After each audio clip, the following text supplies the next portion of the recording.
Senhora. Vamos agradecer ao Senhor por mais um domingo. Pedir a Ele que tenha misericórdia de nós, né? Mais uma aula, para que tudo aquilo que nós aprendemos nessa manhã seja uma verdade nas nossas vidas. Tenho pedido muita graça ao Senhor, porque são ensinamentos tão fáceis, irmãos, de vir aqui e falar, né? Mas a hora de vivermos isso que nós temos aprendido, nós precisamos da misericórdia de Deus. Isso não se alcança com esforço humano somente. É necessário poder, e o poder nós encontramos no Espírito Santo, que nos capacita a cumprir a sua palavra. Então vamos pedir a Deus, né, que tenha misericórdia de nós. Bendito e glorioso Deus, Pai amado, é no nome de nosso Senhor Jesus Cristo, Teu Filho amado, que neste instante nós nos colocamos diante da Tua presença. Queremos, meu Pai, Te agradecer, Senhor, por mais um dia, mais um domingo, mais uma manhã que o Senhor nos permite, ó Deus, estarmos reunidos na Tua casa, juntamente com os nossos irmãos, para juntos, Senhor, em unidade, diante da Tua presença, podemos estudar a Tua palavra, podemos, Senhor, clamar a Tua graça, a Tua misericórdia, podemos, ó Deus, nos confraternizar uns com os outros em santidade diante da Tua presença, e nós Te louvamos, ó Deus, por essa oportunidade maravilhosa. Nós queremos pedir, ó Deus, que o Teu Espírito Santo se faça presente em nosso meio. Tenha liberdade, Senhor, de agir, de operar, de ministrar aos nossos corações, trabalhar, ó Deus, em nossas mentes, em nossas vidas, ó Pai, para que a Tua palavra não seja só ouvida aqui nos nossos ouvidos, mas absorvida, meu Deus, para que possamos colocar em prática, para que possamos, ó Pai, Te servir com mais fidelidade, para que possamos, ó Deus, sermos servos melhores, fiéis, mais úteis ao Teu reino, ao Teu nome, Senhor, é o que nós Te pedimos. O Senhor nos ajude durante esses instantes, fica conosco, ó Pai, em nome de Jesus é o que Te pedimos. Amém. Amém. Nós podem se assentar, irmãos. Antes de adentrarmos nos versículos de hoje, cabe aqui um breve resumo, né, daquilo que nós já vimos no domingo passado. Eu sei que a letrinha está pequena, eu já deixei o PDF ali preparado, mas eu sempre esqueço de compartilhar antes da aula, né? Mas não se preocupe não, é só o resumo que está pequeno. Isso aí tudo a gente já viu, tá? A gente começou o estudo do capítulo 3, irmãos, no domingo passado. E é interessante a gente identificar alguns estilos ou algumas finalidades daquilo que está escrito, para que a gente possa ter uma compreensão melhor, né, do que nós estamos vendo.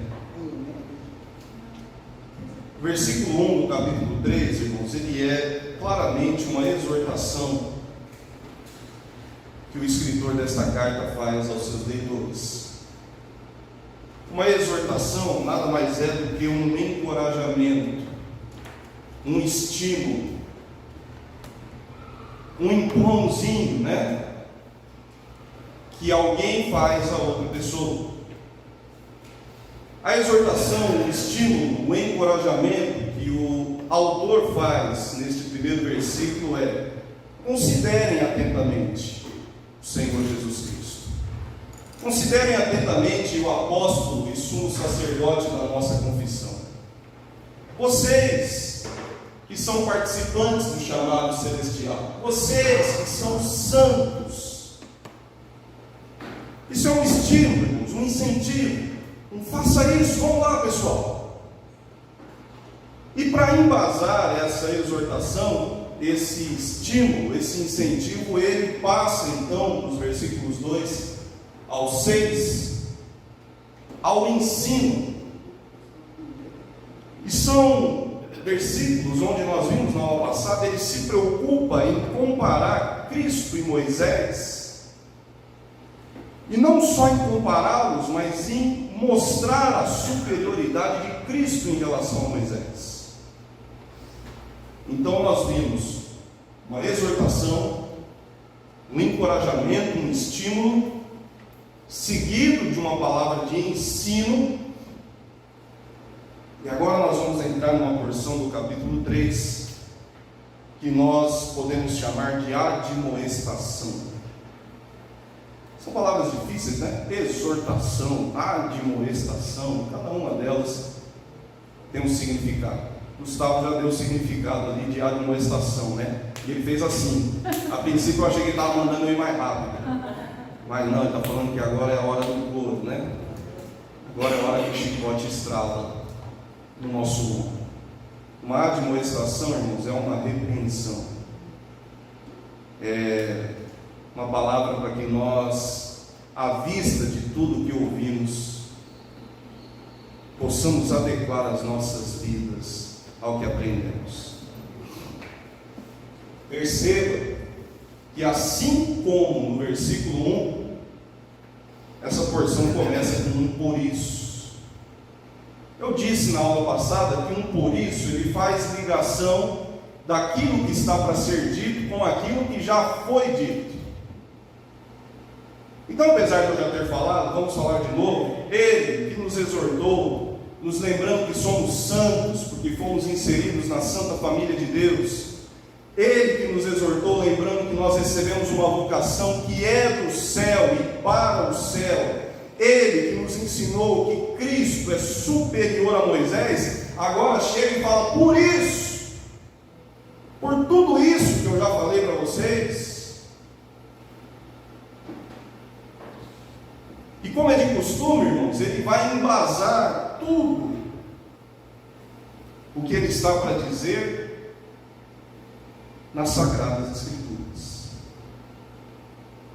O autor aos Hebreus tem uma preocupação muito grande em deixar claro que aquilo que ele está ensinando é extraído das Sagradas Escrituras.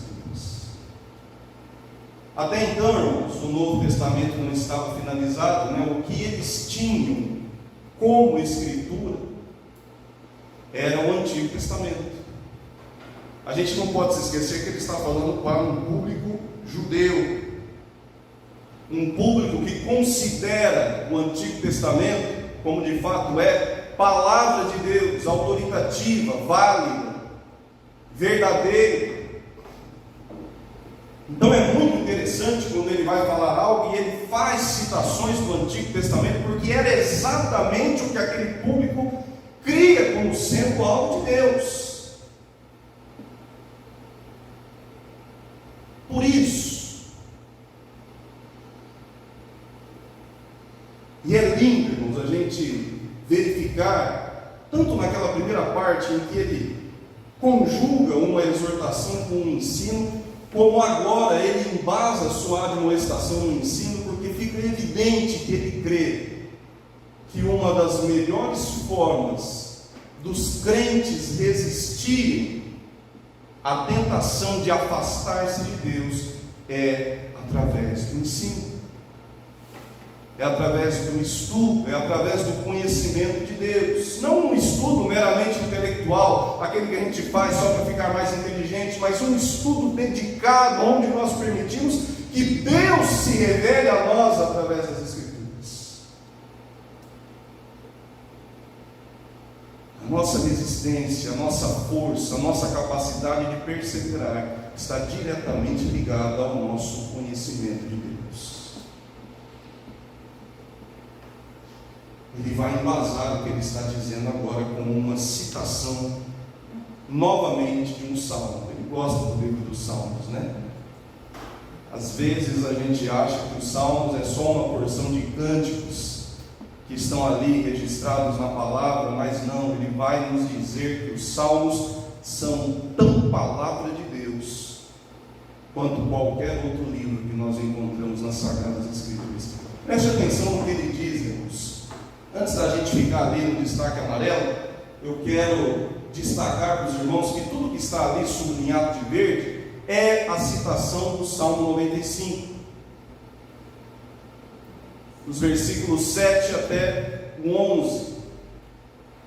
Não são todas as Bíblias que fazem isso, mas é interessante quando na nossa tem, antes de começar a citação é aberto uma aspas, depois você verifica aí na sua, se for a Almeida corrigida, não vai estar não, nem a atualizada. Se for as versões mais atuais, né, que são das duas aí para frente, certamente você vai encontrar essa aspas. Todas as vezes que é aberta uma aspas, né, no texto de Hebreus, se a sua Bíblia conta com esse recurso, você pode ter certeza que ali ele está fazendo uma citação de algo que já foi dito, de algo que já se encontra nas Sagradas Escrituras. Repito, tudo que está sublinhado de verde e continua no próximo slide é uma citação do Salmo 95, versos 7 a 11.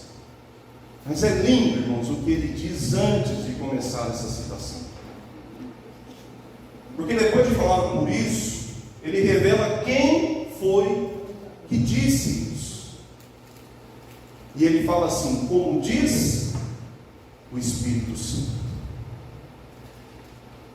Salmo 95, irmãos, foi citado por 3 vezes, ou será citado, né, porque essa é a primeira que nós estamos vendo, por 3 vezes na carta aos Hebreus. Nós vamos encontrar ele agora, capítulo 3, versículos 7 e 8. Nós vamos encontrar no versículo 15 do capítulo 3, certamente não chegaremos lá hoje. E nós vamos encontrar também no capítulo 4, versículo 7, onde este mesmo escritor nos revela quem foi o autor humano deste salmo. E ele diz que foi Davi. Porém, agora no capítulo 3, mesmo sabendo, ou mesmo afirmando quem foi Davi, quem escreveu esse salmo, ele esquece ou deixa de lado o seu autor humano, porque ele sabe que o autor humano é secundário. Ele sabe que Davi só escreveu o que escreveu porque o Espírito Santo inspirou ele a escrever aquilo. Então aquilo não é palavra de Davi, é palavra de Deus. É o Espírito Santo quem está dizendo. E nós encontramos, irmãos, referências agora no Novo que nos fala exatamente a respeito disso. 2 Pedro capítulo 1, versículo 21, o apóstolo diz assim: porque nunca jamais qualquer profecia foi dada por vontade humana. Entretanto, homens falaram da parte de Deus, movidos por quem? Pelo Espírito Santo. É por isso que o autor aos Hebreus pode chegar, mesmo sabendo que foi Davi quem escreveu, e dizer: é o Espírito Santo quem está dizendo. 2 Timóteo 3,16, Paulo diz assim para o seu amado filho na fé: toda a Escritura é inspirada por Deus e útil para o ensino, para a repreensão, para a correção, para a educação na justiça. Se você continuar, ele vai dizer assim: a fim de que o homem seja perfeito e perfeitamente aprovado diante de Deus.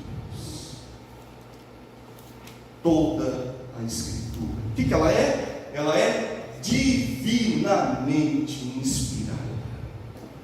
O pastor Catarino pôs uma reflexão a respeito disso essa semana, né? Uma reflexão que teve como ponto alto uma pergunta que era: quanto tempo você investe na leitura das Sagradas Escrituras? Qual é a importância que ela de fato tem para você? Qual é o valor que você confere ao que está aqui registrado? Se nós de fato cremos, irmãos, que aqui estão registradas as palavras de Deus, é tolice que nós não nos dediquemos a estudar o que o Senhor quer nos revelar através da sua palavra.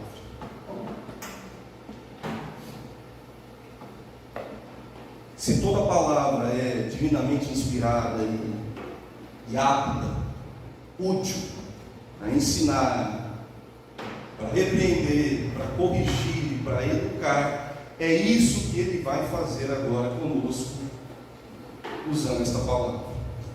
Eu disse que é uma admoestação, uma repreensão. Ele vai usar o Salmo 95 para que, com um exemplo passado, nós comecemos a adequar as nossas vidas. Não há nada mais sábio, irmãos, do que aprender com os erros dos outros. Você evita dores, você evita constrangimentos, você evita sofrimentos desnecessários.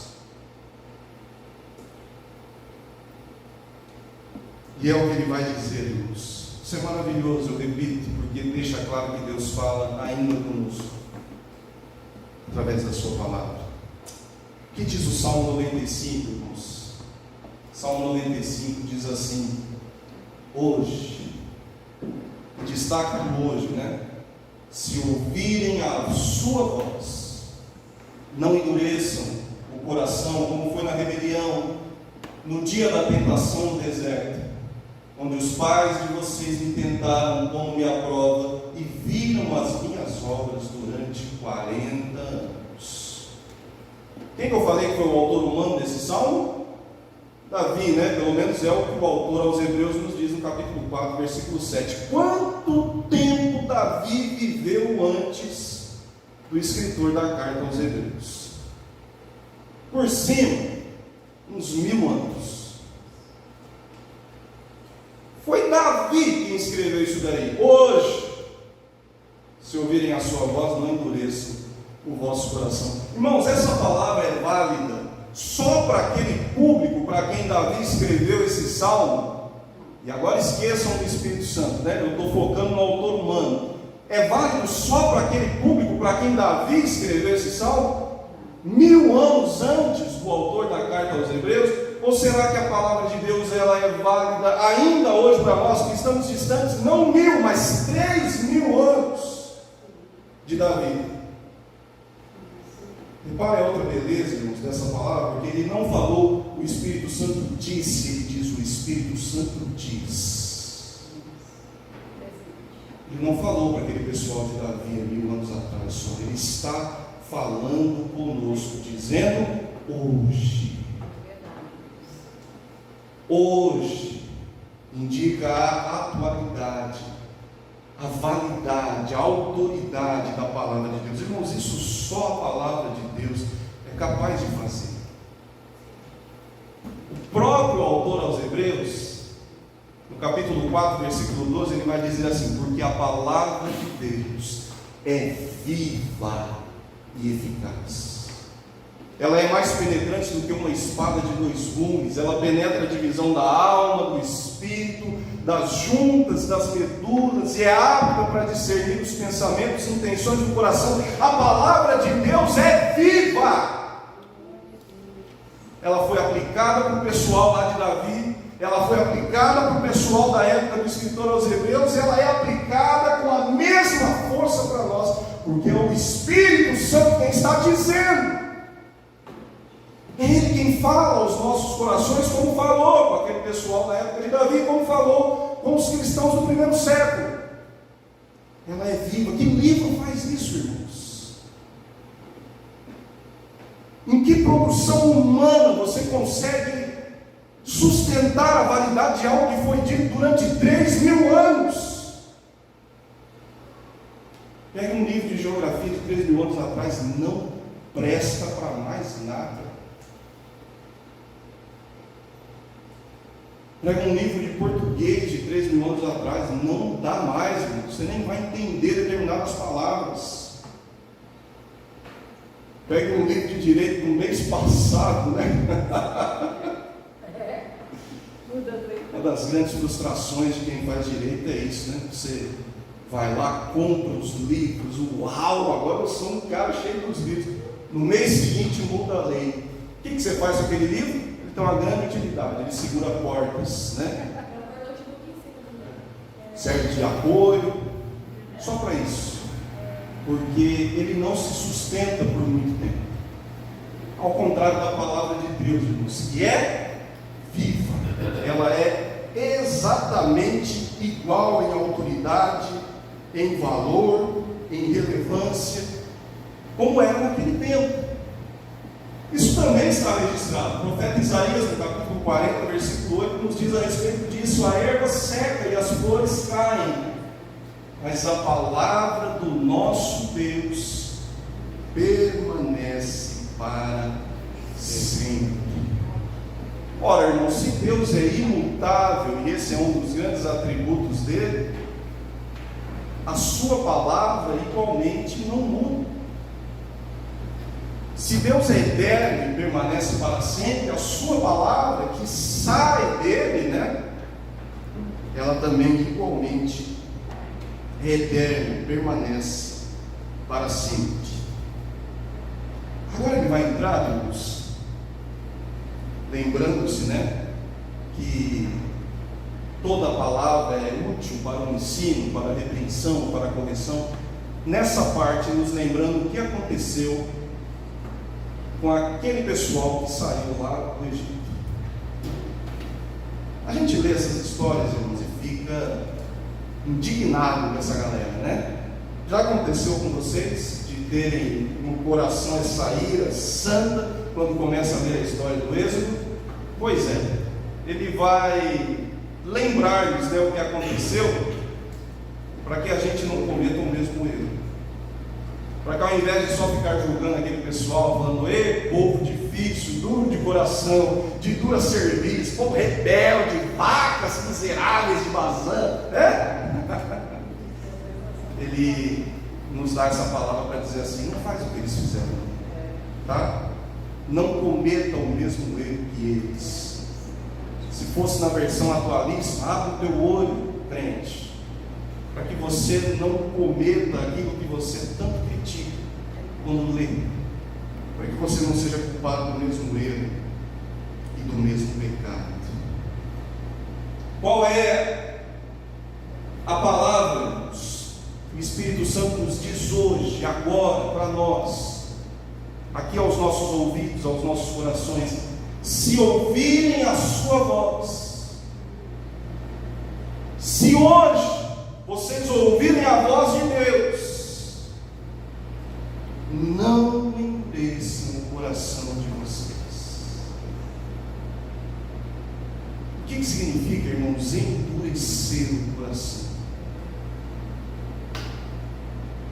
Se você tem uma versão mais atualizada da Bíblia, ela já nos ajudou nessa tarefa. Ao invés de dizer não endureça o coração, ela vai traduzir como algo: não feche os ouvidos. Ou então, não seja teimoso. Você conhece alguém teimoso? Hein? Conhece? Hein, Ari? O que é uma pessoa teimosa? Teimosa é uma pessoa de coração duro. O que acontece? Você fala A, a pessoa fala: não é A, é B. Não é, meu amor, é A, B. Aí lá na frente, quando ela descobre que o B é A, ela fala assim: amor, você me ajuda? E se a gente tiver o coração endurecido, a gente vai fazer um trem ficar perpétuo,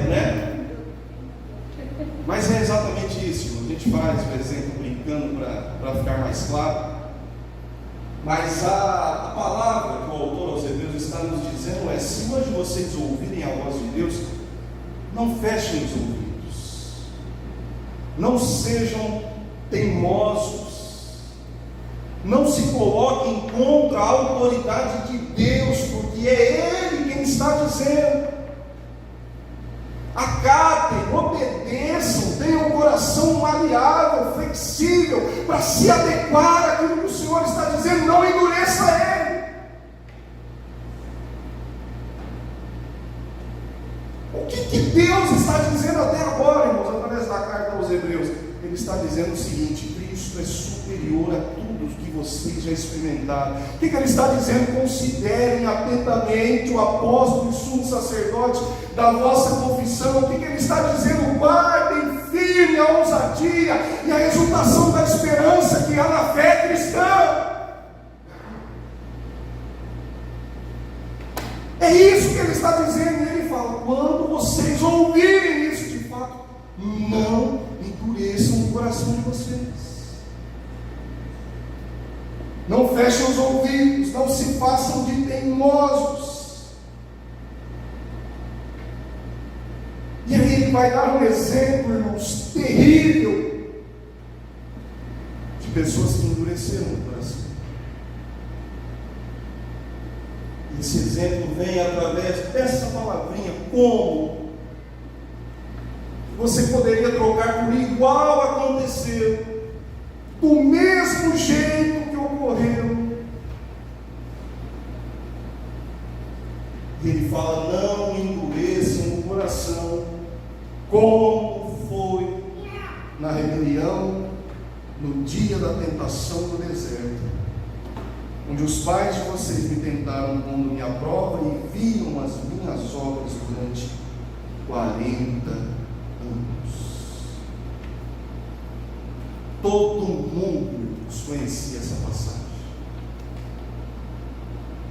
Nós, 3.000 anos depois do escrito, e mais 1.000 anos ainda distante do ocorrido a que ele se refere, sabemos dessa história. Mas é através dela que o escritor dessa carta vai nos alertar como nós devemos conduzir as nossas vidas no momento em que ouvimos a voz de Deus.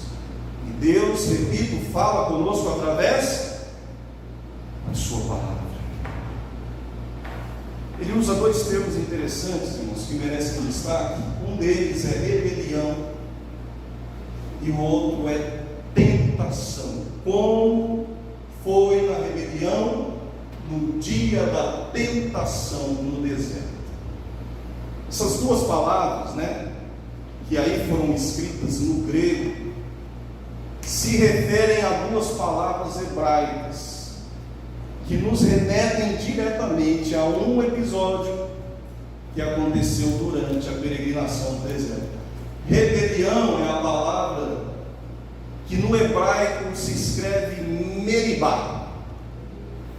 E tentação é a palavra que veio do grego, traduzida para o português, mas que no hebraico é massá. Se você estuda um pouquinho da Bíblia, você já ouviu falar do que ocorreu num lugar que Moisés chamou de Massá e Meribá. Sabe o que aconteceu ali? De fato, o que essas palavras significam? Uma rebelião, uma contenda, um conflito, onde o povo tentou a Deus, depois de terem visto coisas extraordinárias. Irmãos, é isso que nos causa indignação quando a gente começa a ler o livro do Êxodo, porque é o seguinte: você lê Êxodo 13, e aí você percebe o povo celebrando a Páscoa, você percebe o povo sendo liberto, saindo do Egito.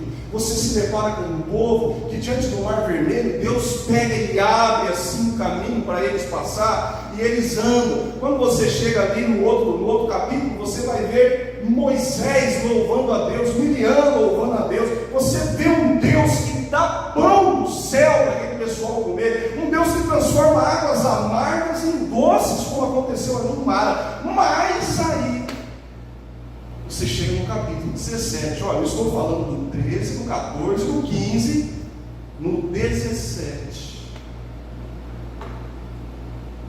O povo olha assim e fala: estamos com sede.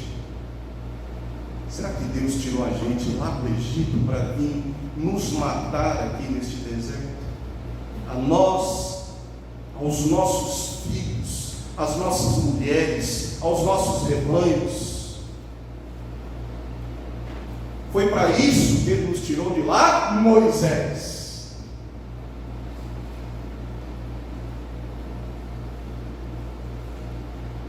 Ali é o primeiro episódio, irmãos, onde Moisés com seu cajado toca na rocha. Daquela rocha Deus faz sair água.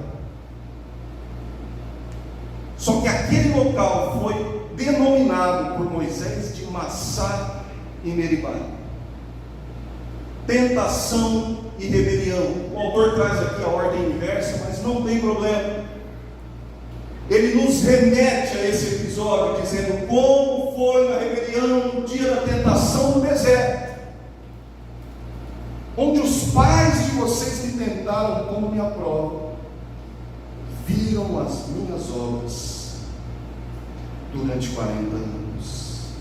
Irmãos, é triste isso, porque ao invés de confiarem em Deus, confiarem na sua provisão, confiarem no seu cuidado, o qual eles estavam já experimentando, irmãos. Eu repito, Massá e Meribá aconteceu depois de libertação, depois de abertura de Mar Vermelho, depois de Maná, depois das águas de Mara serem transformadas de amargas em doces.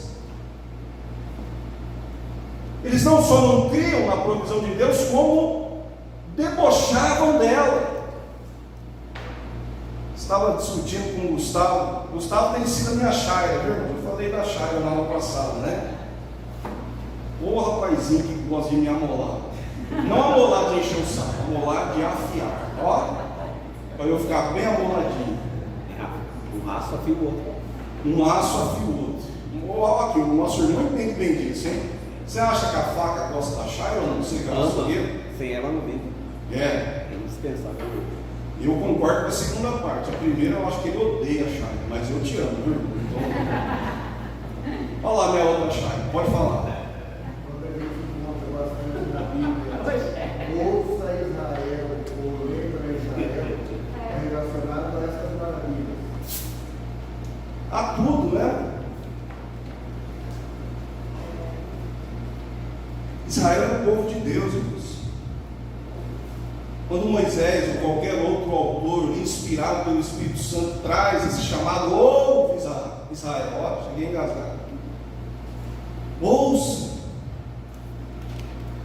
É mais ou menos o que o salmista disse, é mais ou menos o que o escritor aos Hebreus está dizendo. Ouçam vocês também. Se hoje a voz de Deus chegar aos ouvidos de vocês, não fechem eles, não endureçam o coração, como aquele pessoal fez, que tendo a provisão de Deus, e agora, irmãos, eu falei que a minha frase é: coloque a carapuça, vai vestindo ela aí, porque nós somos também, igual eles, destinatários do favor, do cuidado, do acompanhamento de Deus, e a gente faz a mesma coisa que eles fizeram. Nos rebelamos, somos teimosos, tentamos a Deus,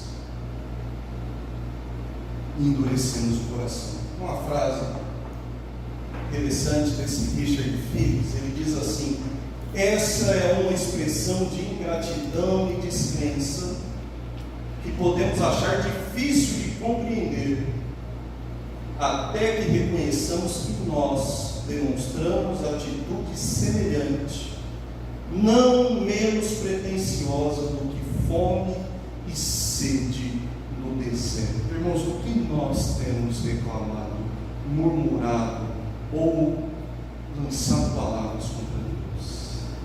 Será que são coisas mais relevantes do que fome e sede no deserto, ou são coisas tão pequenas quanto essas?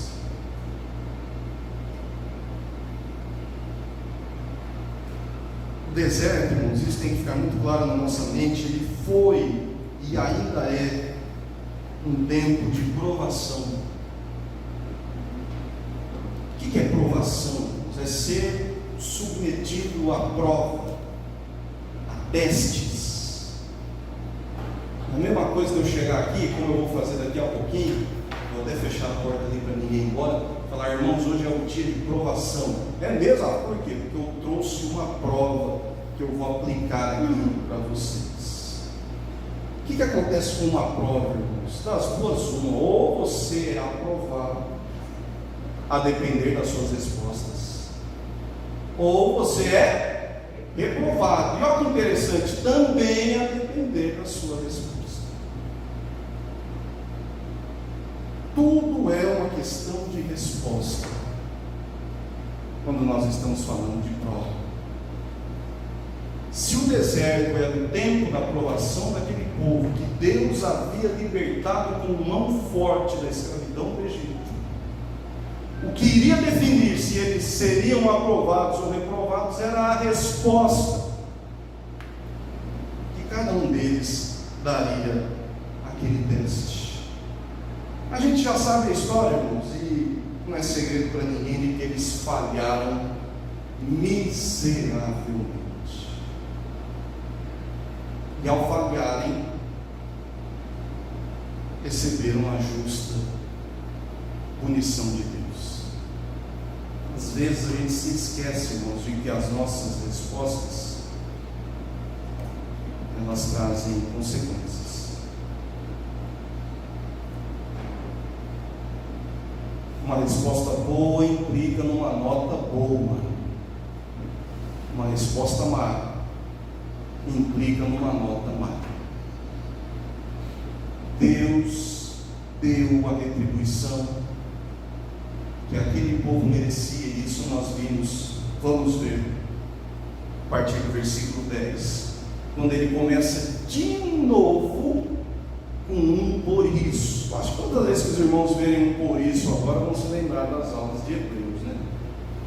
Por isso, o que eu falei que o por isso faz? Ele liga o que está para ser dito com aquilo que já foi dito. Então ele fala assim: como esse pessoal endureceu o coração lá no dia da provação, da tentação no deserto, como esse pessoal fez o que não devia ter feito, como eles tentaram a Deus, colocando ele à prova, e viram as obras dele durante 40 anos, por isso, o que acontece? Deus fala que se indigna com essa geração, e disse: o coração deles sempre se afasta de mim, e eles não conheceram os meus caminhos, assim jurei na minha ira, não entrarão no meu descanso. Algumas palavras, irmãos, geram um certo desconforto em nós. E isso acontece na leitura bíblica sempre que nós nos deparamos com sentimentos ou emoções atribuídas a Deus. Aqui nós vemos, por exemplo, Deus se indignando e Deus ficando irado.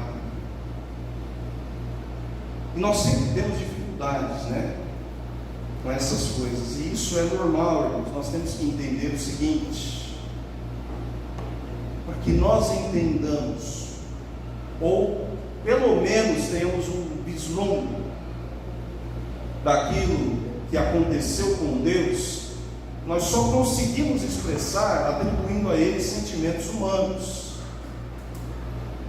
E aí tem um autor que fala algo interessante. Ele diz assim: as analogias humanas, as comparações humanas são o único meio de expressão disponível, mas estão carregadas com o perigo de que Deus seja reduzido a termos humanos. Qual que é o perigo? Aí você fala: ah, Deus fica irado, igual eu fico. E aí o trem já distorceu, porque não é igual a gente fica. Ah, Deus fica indignado, igual eu fico. Negativo. A gente fica indignado, irmãos, por qualquer besteira. Fui visitar a igreja em Guararapes. Nossa, não anunciaram que eu estava presente. Estou indignado.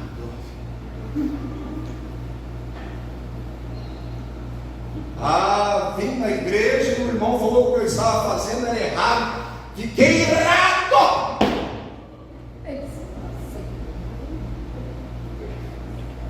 Sem qualquer razão, sem qualquer motivo. Estou tendo um ataque até no coração. Estou massageando ele, ele dá uma amolecida. Coração duro. Misericórdia, né, irmãos? Com Deus não é assim que acontece. Deus é um Deus santo. Sua ira, tal qual Ele é, também é santa. E não pode ser alguma se compara à nossa pervertida ira. Deus é um Deus santo e a sua indignação, tal qual a sua ira, também é santa. Em hipótese alguma se compara à nossa. Mas para que nós consigamos entender o que, através de sombras, Deus estava sentindo ali, não tem outro meio de colocar no escrito a não ser com sentimentos humanos. Claro. Diga. Mas Deus é sabedoria. Então Ele se fez homem para sentir melhor essas sensações. Deus ele se fez homem porque essa era a única forma, né, de salvar a humanidade. Não há dúvida de que na condição de homem, né, o próprio autor aos Hebreus já nos falou isso, ele sabe exatamente o que nós passamos e sentimos e é fiel e misericordioso sumo sacerdote para nos socorrer nas nossas tentações. Mas não foi para isso, né, que ele se fez homem. A finalidade de Cristo ter se encarnado, ela transcende tudo aquilo que a gente consegue imaginar também. É algo que, se não tivesse ocorrido, nós não teríamos sacrifício apto a pagar o preço pelos nossos pecados. Mas, na condição de homem, sem dúvida, né, ele sentiu tudo aquilo que nós sentimos. Ele chorou, ele foi abandonado, ele teve sentimentos como nós temos. Mas daqui a pouquinho a gente vai mostrar, irmãos, que mesmo nessa condição ele foi vitorioso em todas as provas, em todos os testes pelos quais ele passou, ao contrário do povo de Israel, contra o qual Deus se indignou, se irou. E como eu disse, não foi à toa, não foi injustamente. Qual foi o motivo pelo qual Deus se indignou com esse povo? Qual foi a razão, a causa pela qual Deus ficou irado com eles? Sublinhado vermelho, o coração deles sempre se afasta de mim, e eles não conheceram os meus caminhos. Irmão, a gente lê ali sempre, e aí fala, o autor deu uma exagerada aí, né? Deu uma valorizada no que ele está escrevendo, né? Irmãos, esse sempre não é um exagero, tá? Não é aquilo que mais bonitamente nós chamamos de hipérbole. Isso é uma realidade. O coração deles sempre se afastaram de Deus, sempre se afastou de Deus. Por isso que o Espírito diz. Por isso que o Espírito diz, não diz.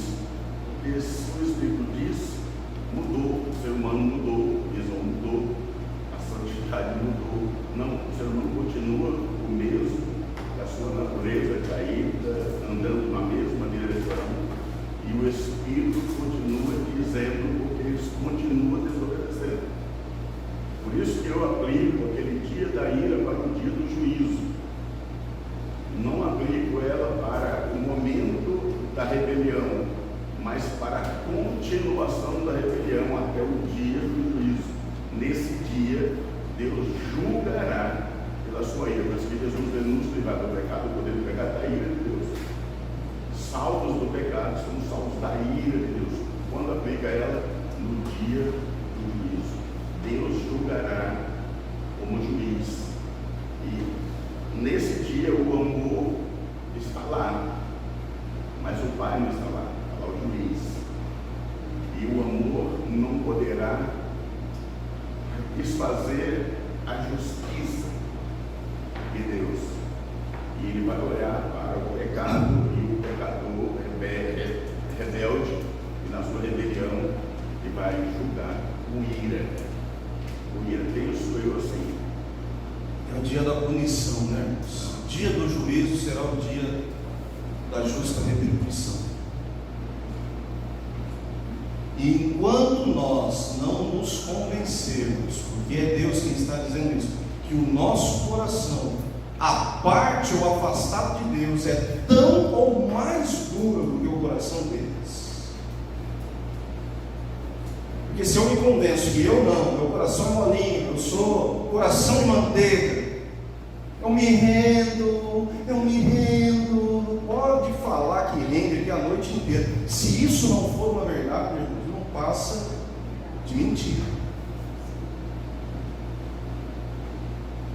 Então, ou nós tomamos consciência de que o nosso coração naturalmente é inclinado ao endurecimento e ao afastamento de Deus, e conscientes disso, clamamos: Senhor, não permita com que nós nos afastamos da Tua presença, ou então a gente se garante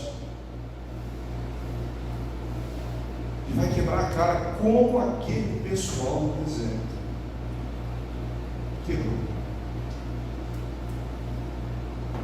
É espantoso o que ele diz aqui, não só pelo sempre, mas porque ele complementa dizendo que aquela galera não conheceu os caminhos de Deus. Eita, irmão, pensa comigo aqui, se tem um pessoal que visualmente, não precisa nem de fé, visualmente teve um vislumbre de quem era Deus,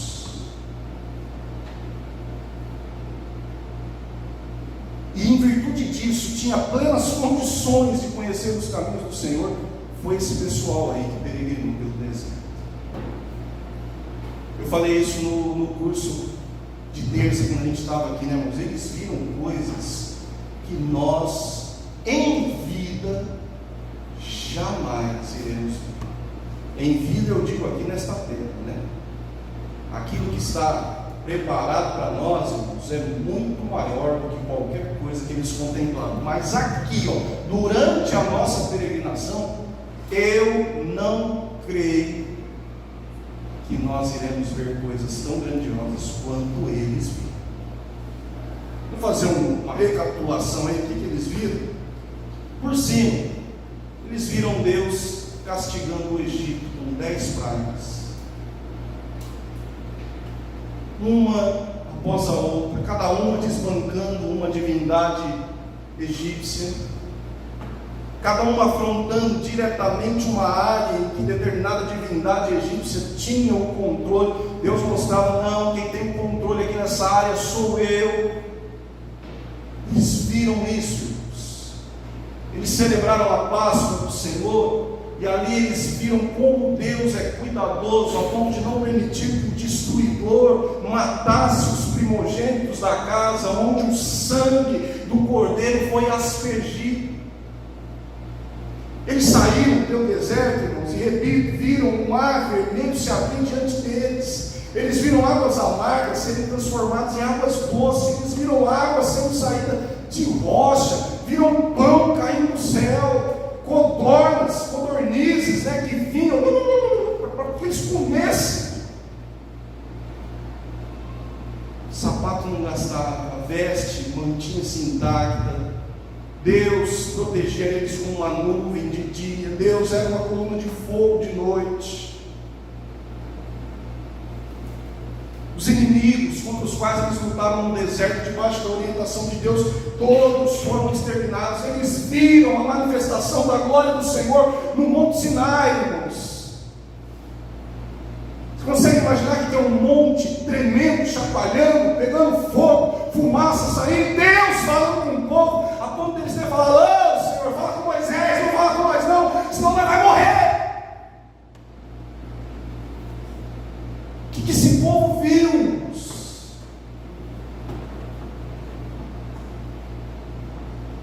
Quantos milagres eles contemplaram ali, de pessoas que eram picadas por cobras, olhavam para a serpente que Moisés tinha feito e eram curadas. Quantos milagres eles contemplaram durante a peregrinação deles. Aí vem o salmista e diz: eles não conheceram o meu caminho. Melhor, vem o Espírito Santo e diz isso.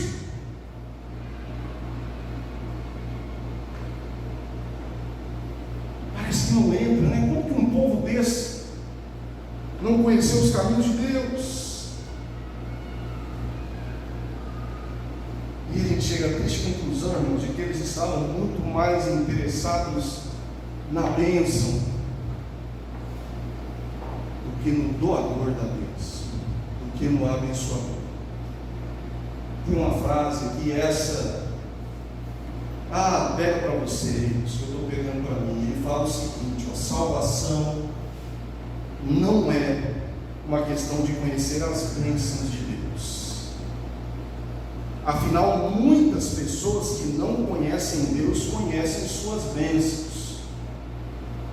Antes trata-se de conhecê-lo, entender seu caráter e seus caminhos, e mais, confiar aos seus cuidados todas as coisas. O próprio Senhor Jesus disse isso. Está registrado lá em João 17,3. Ele diz assim: a vida eterna é esta, que conheçam a Ti, o único Deus verdadeiro, e a Jesus Cristo, a quem enviastes. Se alguém nos perguntasse o que é a vida eterna, talvez nós responderíamos assim: vida eterna é viver continuamente, sem fim.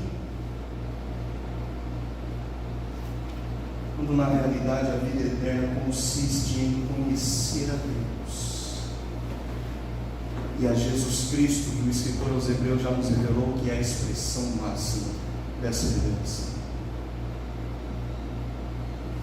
A vida eterna começa aqui. A vida eterna começa no conhecimento de Deus e do Cristo, qual Ele enviou para nos salvar. Irmãos, nós conhecemos a Deus.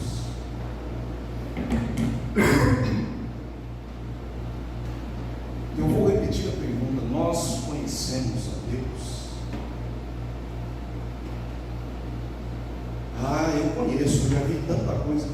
Irmãos, esse pessoal aí viu muito mais do que nós vamos ver em toda a nossa vida. O veredito do Espírito Santo a respeito deles é: não conheceram. Não conheceram os caminhos do Senhor. Nós conhecemos a Deus.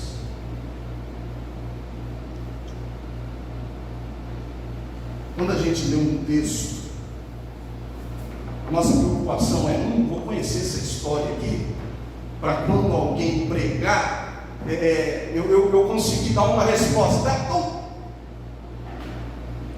Ou então, para quando eu participar de um show cristão, eu dar as respostas certas.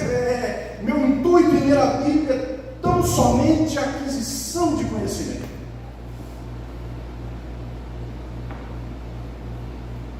Ou será que quando nós temos a Bíblia, nós nos preocupamos em encontrar no texto o que esse texto me fala a respeito de Deus? Quantos atributos eu consigo extrair dessa leitura que eu fiz aqui agora? Eu estou lendo Deus punindo esse povo aí, e eu não estou julgando esse povo, eu estou falando assim: meu Deus, o Senhor é justo, o Senhor é santo, o Senhor retribui o pecado na medida da sua malignidade. O Senhor é misericordioso, porque Ele advertiu diversas vezes. O que esse texto me fala a respeito de Deus, irmãos? Nós temos, infelizmente, um pobre conhecimento de Deus. E não é só nós, não. Isaías já falava disso, se eu não me engano, é Isaías 1,3. Ele diz assim: o boi conhece o seu dono, e o jumento sabe qual é a mão que o alimenta.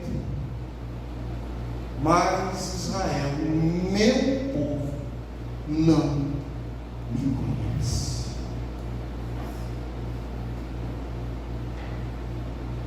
Quem dá uma consultadinha aí, vê se é isso mesmo, por favor. Isaías 1,3. São palavras daquela para a gente ficar com a bochecha vermelha, de vergonha. Isso mesmo. É isso? Porque muitos de nós acham que conhecem a Deus. Oséias 3 também. Prossigamos e conheçamos. Oséias deu essa exortação, né? Esse incentivo, esse estímulo. Irmãos, vamos seguir, vamos prosseguir em conhecer ao Senhor. Porque quando eu não conheço a Deus, irmãos, ou quando eu conheço Ele da maneira errada, eu começo a acreditar em coisas que Ele não prometeu. E eu repito, quando nós acreditamos em coisas que Deus não prometeu, nós nos frustramos.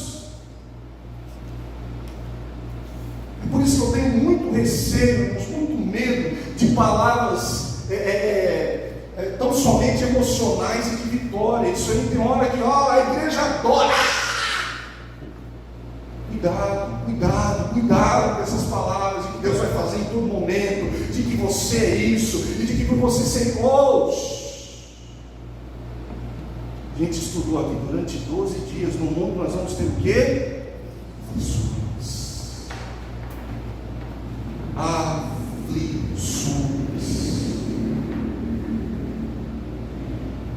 E aí, quando eu conheço a Deus,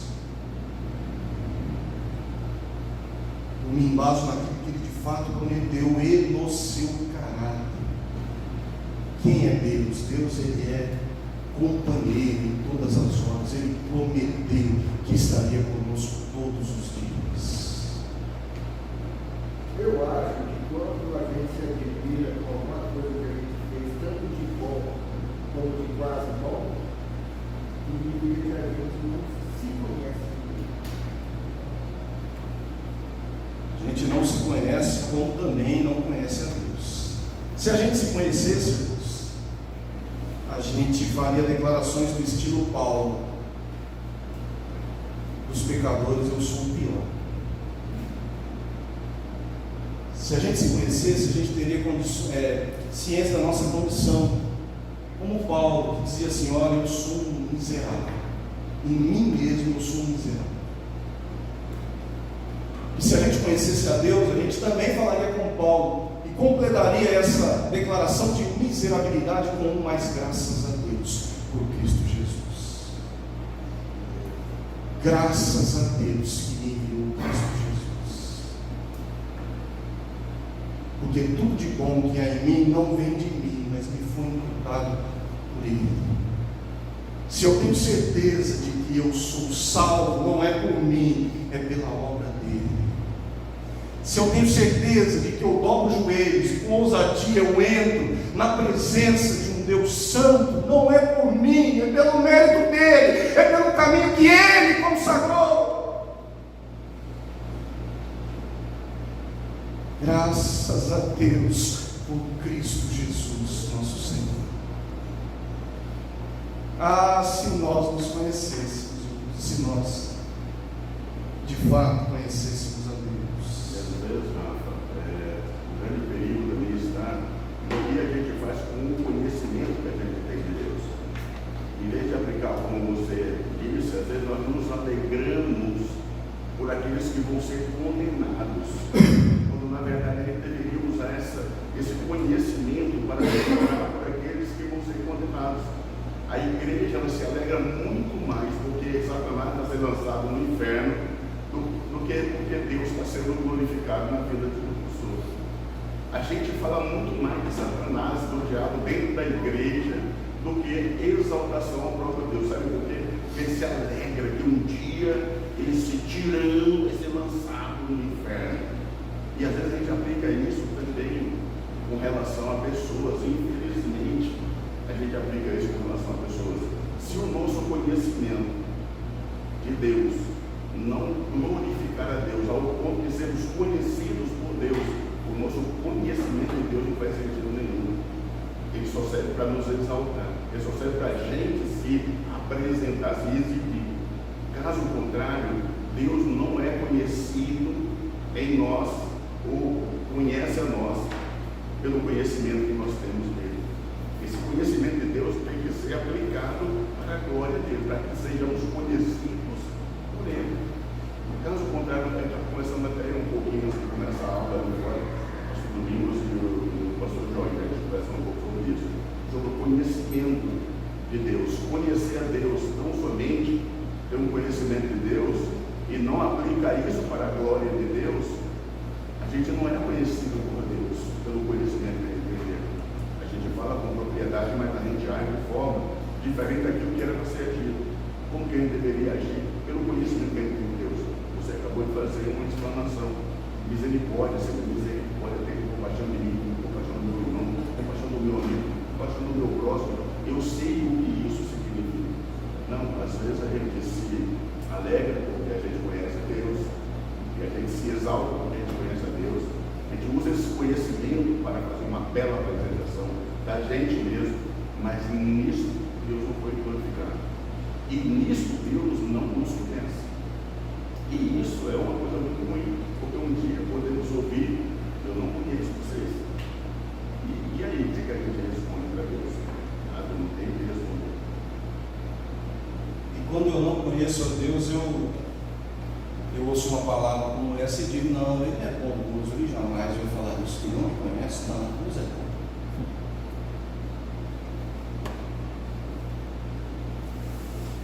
Muitas pessoas, irmãos, têm caminhado a passos largos para o inferno, acreditando num Deus que elas criaram em suas próprias mentes. Nesse final de ano eu estava lendo um livro, o Gustavo também leu ele, e o pastor ele falou assim: eu fui chamado por uma igreja para trazer uma série de mensagens e me foi sugerido pregar sobre os atributos de Deus. E aí esse pregador falou para o pastor: você tem certeza que o senhor quer que eu pregue sobre isso? Ele: claro, não há nada mais importante do que conhecer os atributos de Deus. Aí ele perguntou: não, você tem certeza? Porque a hora que eu chegar na justiça, as pessoas talvez vão sentir o desejo de levantar e ir embora dizendo: este não é o Deus que eu sirvo. Opa, esse talvez não é o Deus que você criou na sua mente, porque o Deus que se revela nas Escrituras, justo, ele fez um juramento, irmãos. A punição daquele povo veio através de um juramento. Quando a gente quer jurar algo, a gente já aprendeu isso lá em Tiago, né? A gente não deve jurar porque o sim é sim, o não é não, mas se quiser embasar o juramento, desde que ele seja verdade, a gente jura por algo que é maior do que nós. Os israelitas eram instruídos a jurarem em nome de Deus, e se eles não cumprissem, iriam arcar com as consequências, porque seria uma mentira, um falso testemunho. Deus ele não tem ninguém maior do que ele para embasar o juramento, então ele jura por ele mesmo. Se os irmãos lerem a passagem a qual o salmista, a qual o Espírito Santo está fazendo referência ali, que está lá em Números 14,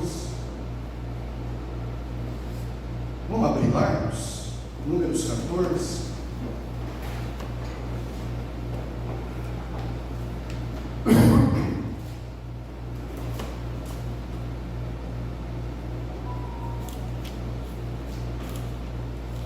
Artigo 21.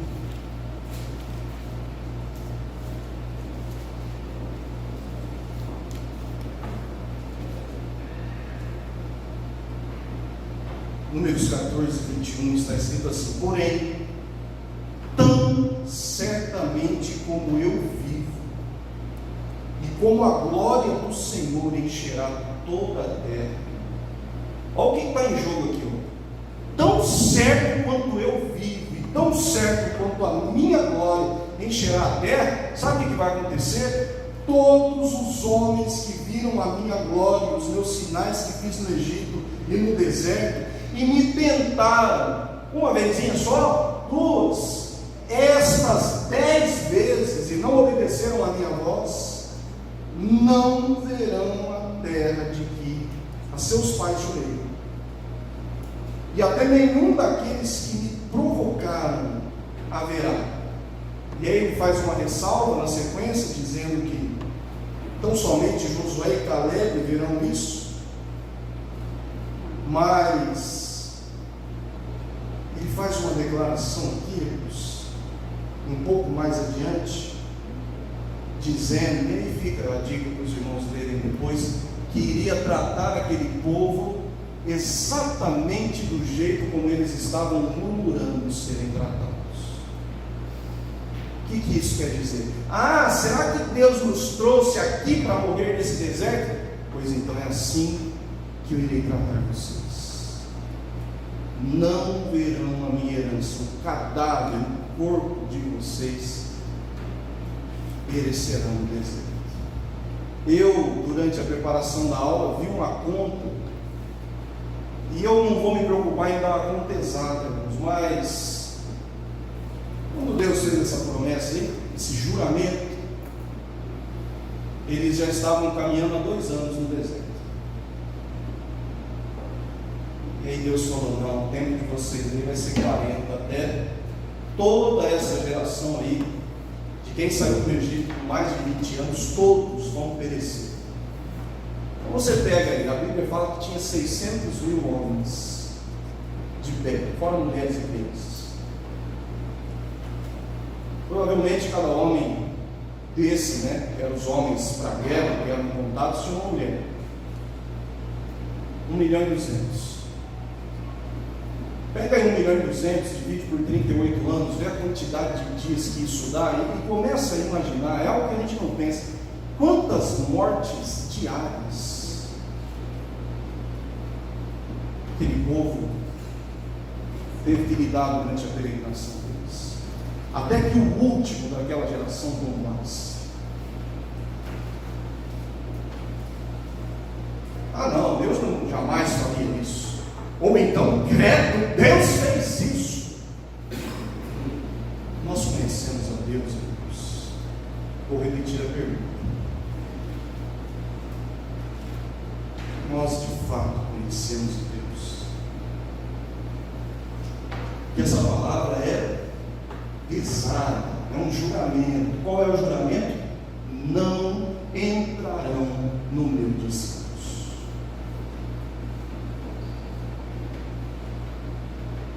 Esse descanso, o autor vai falar melhor no capítulo 4. Ele é uma sombra do verdadeiro descanso que Deus tem preparado para o seu povo. Mas, de fato, irmãos, para eles era um descanso. É o fim das peregrinações. É o fim das lutas, dos embates, dos perigos do deserto. É o fim daquela chateação de só comer maná todo dia, como se isso fosse algo terrível, Não entrarão no meu descanso. As pessoas hoje só enxergam uma coisa no mundo aí, a bondade. Você não enxerga assim, que ele é justo, que ele vai julgar, A bondade. É boa de Deus só. E as mãos, amor? É amor. Quem não enxerga a mão de Deus, que está lá fora? O que faz uma pessoa, irmãos? Graças a Deus, o Espírito é quem convence depois de entrar numa igreja para buscar a Deus. Sempre, não vou dizer sempre, eu não tenho a mesma inspiração do autor ali para declarar isso, mas a maioria das vezes é porque ele quer alguma coisa de Deus. A pessoa vem porque ela quer que Deus resolva algum problema dela. E quando Deus não resolve, a pessoa se frustra, vai embora. Para mim não serve.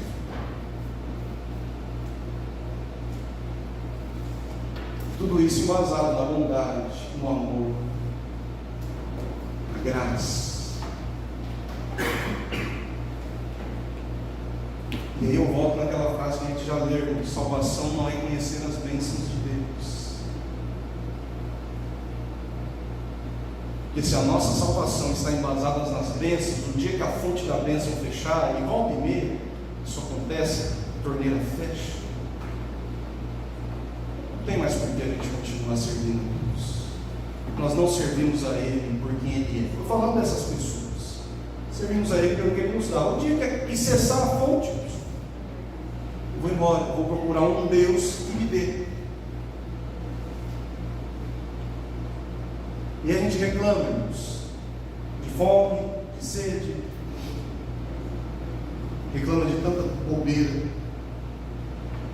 de tantas coisas pequenas pelas quais passamos, questionando a bondade de Deus. Se eu de fato creio, irmãos, e conheço Deus, e eu sei que Ele é bom, o Ama sempre citava esse versículo, né? A vontade dele sempre é boa, agradável, perfeita. Isso refletiria na forma como eu adoro Ele, na forma como eu conduzo a minha vida durante a peregrinação. Porque se Ele é bom, não há por que eu questionar o que Ele está fazendo, porque é coisa boa. Ainda, meu Deus, essa aula é difícil. Ainda que doa demais.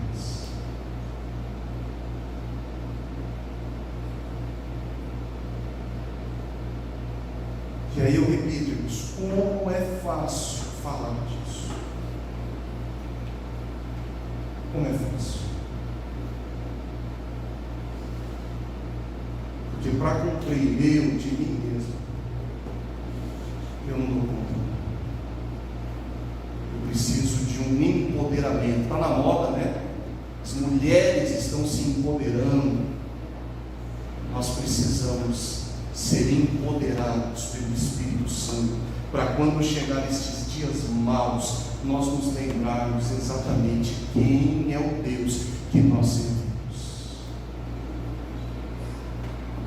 Isso muda a forma como eu me conduzo, isso muda a minha resposta, isso muda a minha adoração, isso muda a forma como eu presto o meu culto a Deus.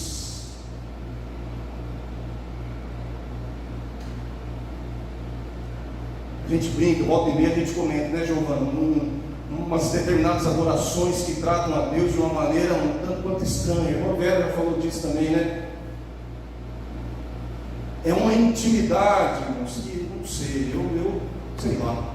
O pouco que eu conheço de Deus não me deixa adorá-lo dessa maneira.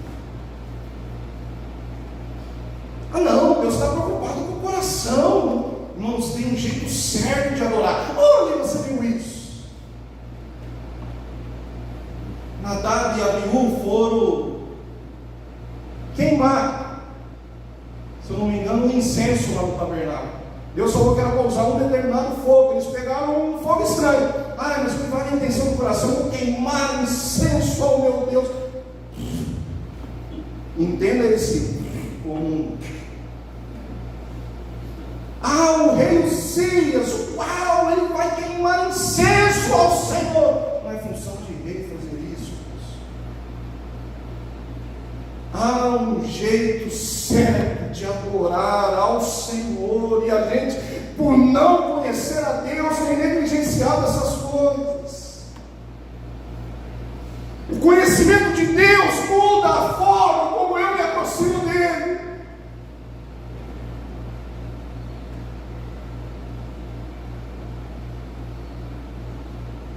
Por isso que todo o ensinamento ele embasa na palavra, porque ele acredita, eu disse isso no início da aula, que o ensino, o conhecimento, ele está diretamente ligado à nossa resistência, à nossa convicção, à nossa fé. Você crê? Creio. E se Deus te matar? Ainda assim, não vai ficar de pé. Já parou para meditar nessa passagem? Outra coisa, hoje vou citar bastante coisa que nós tratamos aqui no curso de Deus. Já parou para pensar nisso? Galera, vamos tocar aqui uma buzina, uma flauta, um saltério. Pensa aí nos instrumentos. Ó, quando isso acontecer, todo mundo, ó.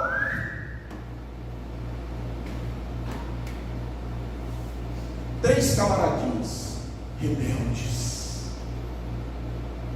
Rebeldes contra quem? Contra o rei, porque eles eram tementes a Deus. Ó,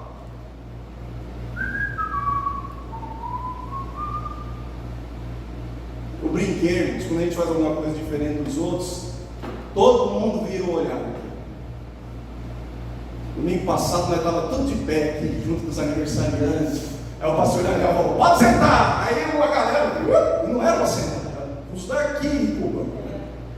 No que eu sentei, o Ama falou primeiro. Incrédulo. Você já pensou, irmãos, todo aquele pessoal virando para Ananias, Misael e Azaria e dar uma segunda chance? Ô, pessoal, talvez vocês não entenderam. Vamos tocar de novo, tá? Aí vocês não vai fazer isso não. Ah, então eu quero ver quem é o Deus que vai livrar vocês das minhas mãos. Olha, ô rei, o nosso Deus, Ele é poderoso para nos livrar das tuas mãos. Mas, ainda que Ele não nos livre, isso é uma hipótese, é uma possibilidade. Quem não conhece a Deus vai ficar só no Ele vai me livrar. Pode ser que Ele não livre. E ainda que Ele não livre, nós não iremos nos curvar diante da tua espada. Por quê? Porque agora é palavra das mãos, nós não estamos embasados nas bênçãos que Ele pode nos dar, apesar de sabermos que Ele é poderoso para fazê-lo, mas nós nos firmamos nele, nossa fé está em quem Ele é, e nós não iremos nos curvar porque somos servos dele. Deus, você sente vergonha aí no seu coração? Porque eu sinto. Porque isso me mostra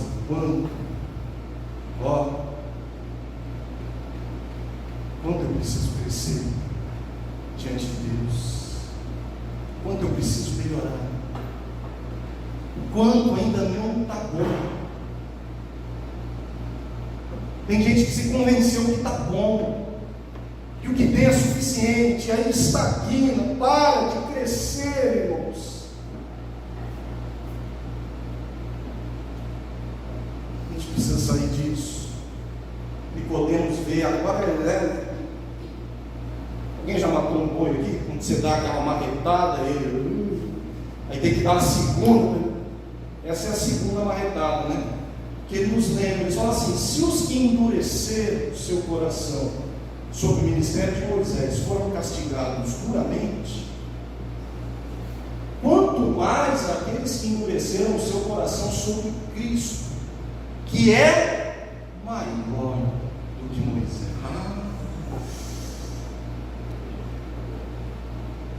Dói, né? Giovanna pôs até a mão, não sei se é o fígado ou o rim aqui, mas doeu ali. Dói, irmãos. Só quem conhece Deus sabe que isso é verdade. Só. E aí não bastasse o Nicodemos, o autor dos Hebreus também finaliza, né? Nem era tema de hoje, mas eu falei, vou incluir, na aula que vem a gente estuda de novo, não tem problema. Ele chega no 12 e dá um alerta. É um toque. Sabe, ó, é um toque. Olha o toque que ele dá. Tenham cuidado, irmãos, para que nenhum de vocês tenha um coração mau e descrente, que se afaste do Deus.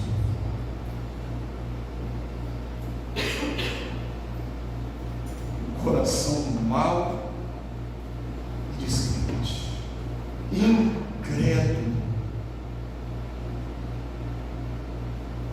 E aí, irmão, a gente vai percebendo que os sintomas que se materializam só revelam algo que está aqui dentro. Por que eu reclamo das coisas que acontecem comigo? Porque de fato eu não acredito que Deus é quem Ele diz que é. Será que Ele é bom mesmo? Será que Ele é misericordioso mesmo? Será que Ele está comigo mesmo? Sabe qual foi o problema de Israel? Naquele incidente de Massá e Meribá, eles duvidaram que Deus estava com eles. Vocês podem ler depois lá em Êxodo 17:7, questionaram a presença de Deus no meio deles, vendo o que viram.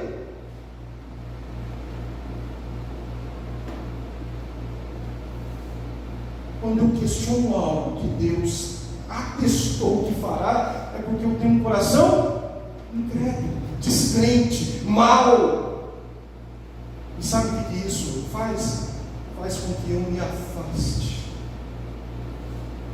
do Deus vivo, como aquele povo que sempre se afastava de Deus. Sempre. Quem está dizendo isso aí, irmãos? É o autor aos Hebreus? Irmãos, é o Espírito Santo. Tenham cuidado. Ai, mas por que não precisa ter cuidado? Porque nós não estamos imunes a isso, irmãos. Se nós nos conhecêssemos, a gente já fala: meu Deus, é verdade.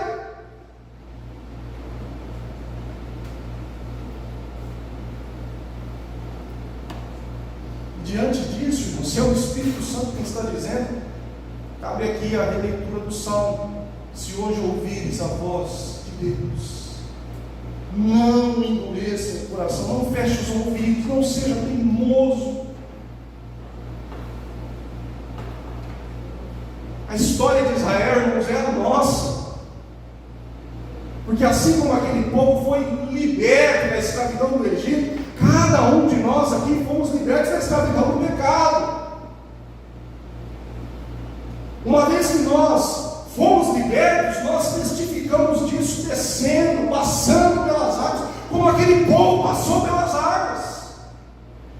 E aí o que começa? Uma peregrinação. O que tem na peregrinação? Na peregrinação tem fome, na peregrinação tem sede, na peregrinação tem serpentes, na peregrinação tem inimigos, na peregrinação tem frio, na peregrinação tem sol quente.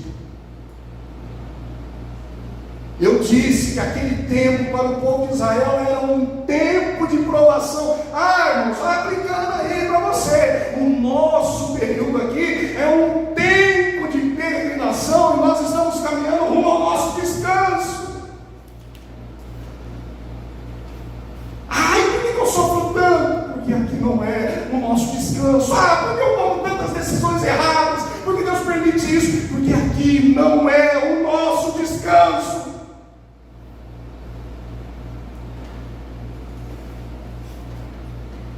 E o que eu tenho durante a peregrinação? Eu tenho Deus. Falei isso com o Gustavo tantas vezes, irmãos. Há uma diferença tão extraordinária entre Jacó e Moisés. A gente gosta tanto de falar de Jacó. Jacó segurou, dança até um frevo. Mas qual que era a ideia de Jacó? Por que o anjo não vai embora? Porque eu quero a minha bem. O carnaval está chegando, né? O que Jacó queria, irmãos? A bênção de Deus. Sabe o que aconteceu em um determinado momento com Moisés? Isso é muito sério, a gente brinca, mas é muito sério. Deus falou assim para Moisés, e eu estou sem condicionamento físico. Só assim: Moisés, eu não vou mais com esse povo, não. Vou fazer o seguinte: vou mandar o meu anjo. Ele vai dar tudo que vocês precisam. Quando vocês colocar o pé de vocês, vai ser abençoado, vocês vão conquistar. Olha, vai dar tudo certo para vocês. Irmãos, eu não tenho dúvida que nós nos contentaremos com isso, porque é Deus prometendo que vai dar tudo certo. E a gente nem se lembra que ele falou que não vai mais. Aí Moisés, conversando com ele, fala assim: Senhor, se o Senhor não for conosco, não nos faça tirar o pé daqui.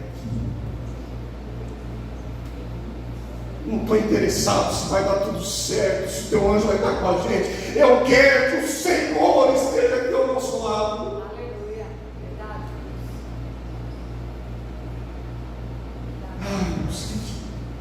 Como nós precisamos do conhecimento de Deus para agirmos dessa forma, para termos a mesma consciência, para termos a mesma sensibilidade que esse homem que foi fiel em toda a casa de Deus teve. Afinal de contas, o justo vive Pela fé. Ah, a gente conhece o versículo, mas na prática, a gente vive por quê? Pela fé. Às vezes, irmão, só tem a fé para a gente se agarrar, porque as circunstâncias já fez tudo ir embora. Já fez tudo ir embora. Essa era eu ter falado antes até do pastor Augusto Nicodemos. Ele diz que Deus permite o sofrimento para nos lembrar que o céu não é aqui. Isso é verdade, o descanso nosso ele está por vir. E aí, irmãos, não tem outra conclusão. A prova, né, sendo este um tempo de provação, revela a ausência ou a realidade da nossa fé. Se a gente de fato vive por ela ou se a gente só quer a bênção para depois. Essa frase eu li na terça também. Essa frase deixou comigo a semana inteira. Cada vez que eu leio ela, de verdade, eu clamo para que Deus tenha misericórdia da minha vida. As provações revelam a condição de nossos corações. Uma crise nem produz, nem prejudica o homem, mas o manifesta. Quando tudo parece um mar de rosas, parece que estamos bem, mas somos nós mesmos? Estão nossas mentes firmadas no Senhor? Ou, ao contrário, estaremos complacentemente descansando em suas misericórdias temporais? Quando a tempestade se manifesta, não é tanto nossa falha nela, quanto nossa habitual falta de apoio em Deus, de caminhar diariamente na dependência dEle, que se torna evidente. Às vezes está tudo bem, né? E a gente está lá firme, fiel, desfrutando as bênçãos temporais de Deus. Uma hora a torneira fecha. E as bênçãos temporais são vistas a partir de agora só pela fé. Só para não esquecer, você também nos enriqueceu na terça-feira com essa frase. Exatamente, irmãos. Eu citei até um exemplo pessoal, porque alguns irmãos sabem, outros não. A Letícia, no ano passado, começou a apresentar um probleminha no joelho, né? Não dobrava mais. Foi uma saga para descobrir o que era aquilo. Até que diagnosticou que ela estava com artrite. E começou a tomar comprimidos, e o comprimido não surtiu efeito. E aí a outra opção, que era a etapa seguinte, era tomar um injetável, que é um imunossupressor.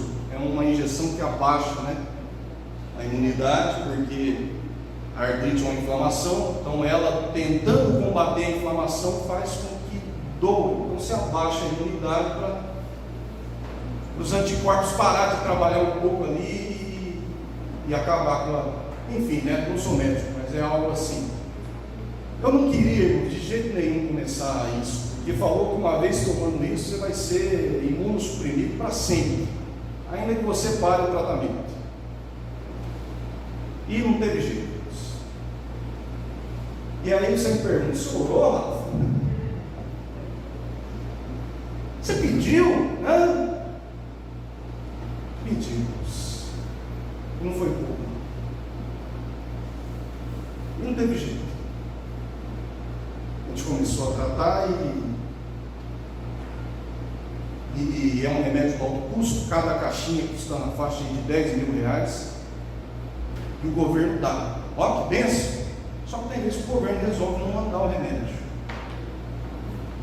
E aí eu lembro numa ocasião que eu falei: aí está faltando remédio. calma.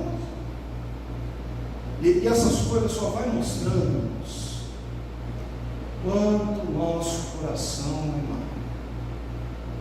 Não, eu estou firmão. Ó o ventinho. Mas isso aí me faz pensar, antes de eu chegar no final da história, minha fé está no estoque que eu tenho em casa. A gente tem que se questionar algumas coisas também, né? Aí estava mais crente que eu nessa ocasião, porque ela mandou me acalmar. Eu só me acalmei com uma geladeira estocada, né? Deu 6 meses, tem que renovar. Falei, agora eu vou iniciar por Rio Preto, né? Porque lá parece que não falta, e aqui sempre falta. Vamos lá, tal, mandamos tudo. Uma moça, tem que orar para aquela moça, Vanessa Lopes. Olha, se tem alguém que nesses últimos dias aí tem sido usado por Deus para nos abençoar, é essa moça. E ó, nunca vimos. E a gente foi para Rio Preto na segunda, depois do culto aqui. No sábado, a Letícia começou a reclamar, eu estava doendo a perninha dela, e ela passava a mão aqui, que era o mesmo lugar onde ela reclamava que doía antes. E aí o que acontece? Não, de novo, não, estava indo tão bem. Não, no que nós estamos descansando.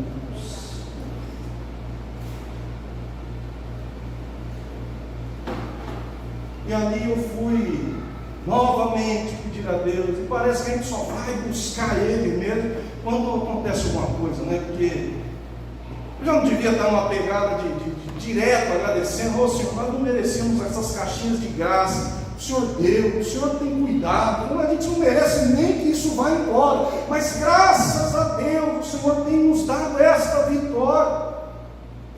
Mas não, a gente só vai orar quando o caldo entorna, né? E aí fomos para lá, comentei com os irmãos na terça, né? Erramos o caminho, tinha que chegar às 8. Aí eu fiquei bravo com a Aria, porque a Aria era o meu GPS, né? E eu falava, você tem que olhar isso aí direito, mulher. Ela, eu não sei, eu não conheço. Aí, né? Enfim, entramos, falei, agora eu vou estacionar. E a gente acha que vai estacionar na frente da porta onde a gente precisa. Não tinha, ó, o hospital de base lá bombando. Aí eu fui caçar uma vaga lá longe, uma vaga que ficava a essa distância do carro do lado. Aí a mente incrédula, esse camarada vai abrir a porta, vai estragar o meu carro. Vamos, pega a criança, irmão. E vai eu lá na frente, marchando, tupetudo, queixo erguido. Aí ela me entra num lugar, no lugar que vai entrar, eu falei, não é, vai entrar aí. Aí o microfone banzé, né?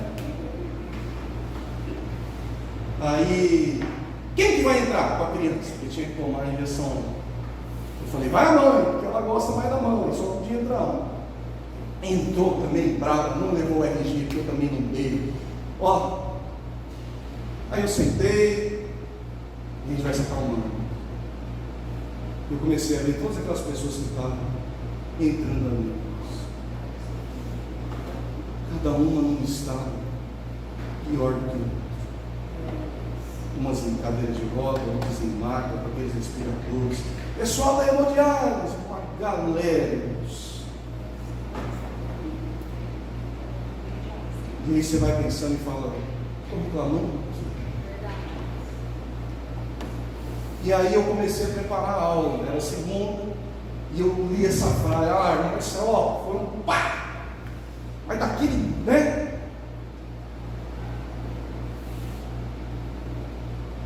Estão nossas mentes firmadas no Senhor?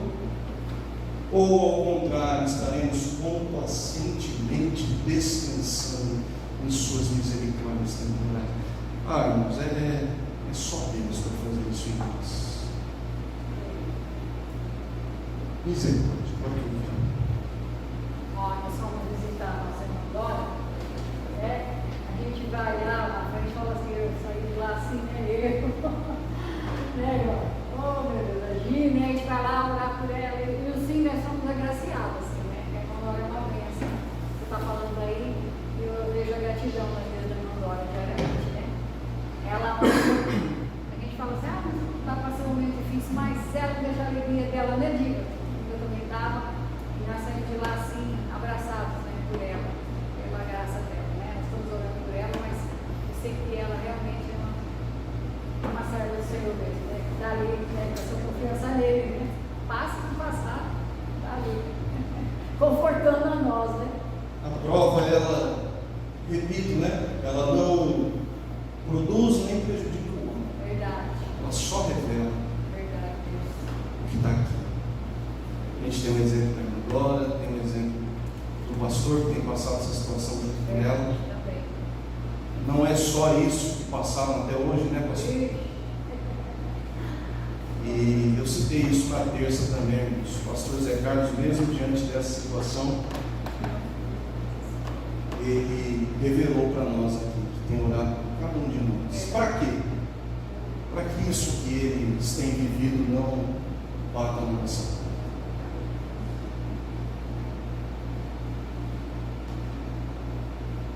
É difícil, né, Rafa? A gente não perder a perspectiva que ele falou antes. Não perder essa perspectiva da vocação celestial. É que nós não devemos agradecer, assim, como nessa situação que você falou, que você estava lá no hospital, vendo aquelas pessoas aí que você falou, por que eu estou reclamando? Acho que tem que ser um dia a dia, né? É o dia a dia, você levantar e falar assim, obrigado, Pai, né? Que hoje você levantou, você, né? Tem que ser um agradecido diário, né? Porque que você tem tudo, Por isso que é importante a gente entregar o dia ao Senhor, né? Sim. Todas as manhãs. Às vezes vira um hábito, né? Qual que é o hábito? Eu acordo e oro. Por quê? Como se a gente tivesse a consciência mesmo de que Deus sabe tudo que vai acontecer naquele dia. E fala, Senhor, eu não sei, mas me prepare, né? Para tudo aquilo que vai acontecer nesse dia. E é isso, irmão. A gente não sabe no que as coisas acontecem. Eu acho que a gente conseguisse prestar um pouco mais de atenção. Aqui não é só de atenção, mas aquilo que Deus tem para nós, aquilo que Ele fala de nós, aquilo que Ele prometeu para nós, aquilo que nos espera, a gente lidaria melhor com as coisas dele. É muito melhor ter uma coisa com as dificuldades dele. Toda a dificuldade nossa aqui vai não entender e não prestar atenção no que nos espera. Desde que ganhamos a comunhão com Deus e amamos o próximo. Nossa maior dificuldade é amar o próximo. Nós vamos muito a nós mesmos. Pensamos muito em nós mesmos. E é isso, irmãos. Muitas coisas nós não sabemos porque acontece, né? Olha que frase interessante. Fala que cada 100 homens, um lerá a Bíblia. Os outros 99 lerão o cristão. Tenho uma amiga, já falei sobre isso. Nem estou olhando para o relógio mais, tá? O pai dela faleceu de Covid. O Ana passou por essa experiência terrível também, né? Assim como o Alex, que também perdeu a mãe. O pastor tem passado por essa situação. Tantos de nós, cada qual com os seus problemas. E às vezes a gente se pergunta, mas por quê? E não temos. Tem resposta. A resposta é que esse período nosso aqui é um tempo de provação, que o nosso descanso está por vir. E isso é tão importante, porque essa moça, ela falava que se sentia envergonhada, porque juntamente com ela, o pai de duas outras moças também ficou doente, duas moças não crentes, e as duas escaparam. E ela não estava triste porque os pais das duas, misericórdia, né? Mas ela não entendia como que dela, sempre fiel a Deus, com a família clamando, buscando. Até que ela falou que uma vez a promotora chegou para ela e disse, olha, você tem uma fé que eu me inspiro nela. Mas como? Eu perdi meu pai. Você está firme, você continua fiel, você continua dando palavras para os outros. Você continua demonstrando fidelidade, irmãos. 99 pessoas vão ver o cristão. E isso é o testemunho que nós damos, né? De quem nós somos. Então fica Fica aí essas dicas para nós, né? Talvez nós estejamos em Cades Barneia. Eu esqueci de falar, né, que aquela ocasião que Deus fez o juramento era porque de Cades Barneia Moisés mandou 12 espias, 10 voltou com um relatório realista, 12 voltaram com um relatório realista. Ó, o lugar é bacana, né? Tem isso, tem aquilo, tem aquilo outro de dificuldade. Só que a resposta de cada um deles, 10 falou assim: não dá, vamos levantar um novo líder aqui e voltar para o Egito. E 2 falou assim: se Deus se agradar de nós, Ele nos dá missão. Foram os únicos 2 que entraram nessa terra, que creram, que não se afastaram do Deus vivo, que não murmuraram. Talvez muitos leitores dessa carta original estivessem em Cades Barneia. Vou voltar para o judaísmo ou vou manter a minha fé em Deus? Talvez nós estejamos em Cades Barneia. Cades Barneia é o lugar da decisão de retroceder ou de avançar. O Espírito Santo até agora está nos dizendo: considere Jesus, olhem para Ele. Por que nós devemos olhar para Jesus? Porque Ele, passou 40 dias no deserto. O povo passou 40 anos, Jesus passou 40 dias. Olha os paralelos ali. O povo reclamou de fome no deserto. E que Jesus fez quando tentado a transformar pedras em pães. Ele falou: olha, nem só de pão viverá o homem, mas de toda palavra que sai da boca de Deus. Aquele povo tentou a Deus no deserto. E Jesus, quando instigado por Satanás a se atirar do alto do pináculo do templo, ele falou assim: ó, não tente o Senhor teu Deus. Quando o povo se afastou do Deus vivo, Jesus, sob a influência de Satanás, pedindo para adorar, falou assim: somente ao Senhor teu Deus adorarás, só a Ele estará assunto. Olhe para Jesus, irmãos, Ele foi vitorioso onde os demais fracassaram. Mantenha firme a confissão da esperança que há em você, a ousadia de continuar prosseguindo, a exultação, essa alegria. O Espírito é quem está dizendo isso. E quando o Espírito fala e a gente ouve, não endureça o coração. A última frase eu encerro.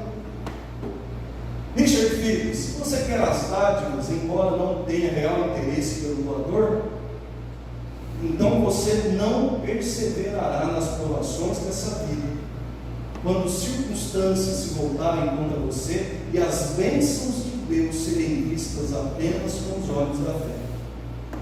Se você se ressente com os desafios enviados por Deus, então, como o sol quente bater em suas costas, quando a sua garganta secar e se cansar, o que foi dito daqueles antigos israelitas será dito também a você: estes sempre eram no coração, eles também não conhecem os meus caminhos, não entrarão no meu descanso. E o chicote está. Vamos orar, irmãos.